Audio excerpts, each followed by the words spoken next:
জয় মা চাঁদনী মা, জয় বাবা শিব বাবা। আশা করি আনন্দময়ী চাঁদনী মায়ের আশীর্বাদে সবাই খুব ভালো আছেন। আজকে আপনাদের সঙ্গে আলোচনা করব শ্রী শ্রী মায়ের কথা।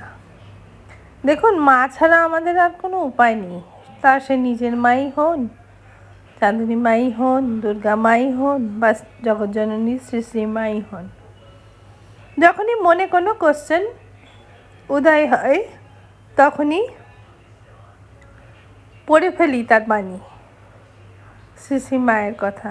আমি বাগবাজারে মায়ের বাড়িতে সময় পেলেই চলে যাই, খুব ভালো লাগে সেখানে। তো আজকের বিষয় অভিশাপ এবং আশীর্বাদ। আচ্ছা, অভিশাপ কি ফলে? আশীর্বাদও কি হয় সত্যি সত্যি? অনেকে বলে ওগুলোতে কিচ্ছু হয় না, কিন্তু মা বলেছেন যে দেখো, কেউ যদি কারোরকে অভিশাপ দেয় নিশ্চয়ই ফলে, কারণ অভিশাপটা অনেক মন থেকে বেরোয়, মনের গভীর থেকে বেরোয়। অভিশাপটা তার দুঃখের কারণ। অভিশাপটা তার দুঃখের থেকে কারোর কোনো জিনিস নিয়ে নিলে বা কাউকে মিথ্যে অপবাদ দিলে বা কাউকে শুধু শুধু অপমান করলে তার মনে দুঃখ লাগে, সে অভিশাপ দেয়। অভিশাপটা ফলবেই ফলবে, আজ নয়তো কাল। আর আশীর্বাদও ফলে, কারণ আশীর্বাদ হচ্ছে আনন্দের প্রকাশ।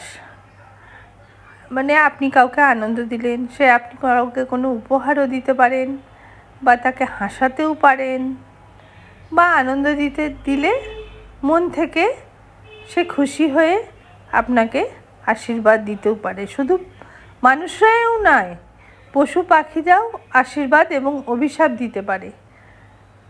যেমন একটা কুকুর রাস্তা দিয়ে যাচ্ছে, সে হয়তো কিছুই করেনি, আপনি তার মাথায় একটা ঢিল মারলেন, কুকুরটার তো কষ্ট হলো, তার যে চোখে জল পড়লো সেটাতে কিন্তু কখনো আপনার ভালো হবে না।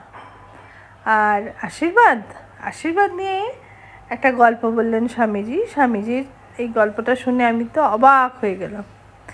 একজন দরিদ্র নারী, তিনি শ্রী শ্রী মায়ের কাছে গেছেন যে মা, আমি ভাড়া বাড়িতে থাকি, কাজ করে খাই, খুব কষ্ট, আমি কি করব মা? আমার কি বাড়ি ঘর হবে না? বাড়িওয়ালা ভীষণ জ্বালাতন করেন, জলের সমস্যা আছে, আশেপাশের বাড়ির যারা ভাড়াটে তারাও আমাদের সঙ্গে দুর্ব্যবহার করে, আমি কি করব?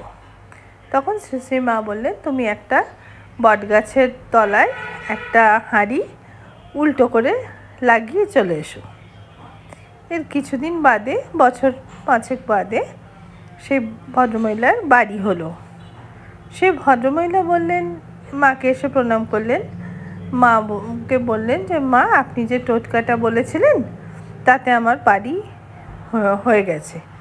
তখন মা বললেন, দেখো বাছা, আমি কোনো টোটকা তোমাকে বলিনি, ওই যে তুমি বটগাছের নিচে উল্টো করে হাঁড়িটা লাগিয়ে রেখে এসেছিলে, ওই হাঁড়িতে পাখিরা বাসা করলো, তুমি তাদেরকে একটা স্থান দিলে, তারা তোমাকে আশীর্বাদ করলো, তাই জন্য তোমার বাসা হলো। এত চমৎকার লাগলো শুনে আমার কথাটা, যে সত্যি তো শুধু মানুষ না, পশু পাখি সবার আশীর্বাদ, সবার অভিশাপই সবার জন্য লাগে। ওই জন্য মানুষকে আনন্দ দেবেন, দুঃখ দেবেন না। প্রথমে উনি বলতেন, করলে চালাকি, পরে বুঝবি জ্বালা কি। একদম সত্যি কথা। সবাই ভালো থাকবেন। নমস্কার।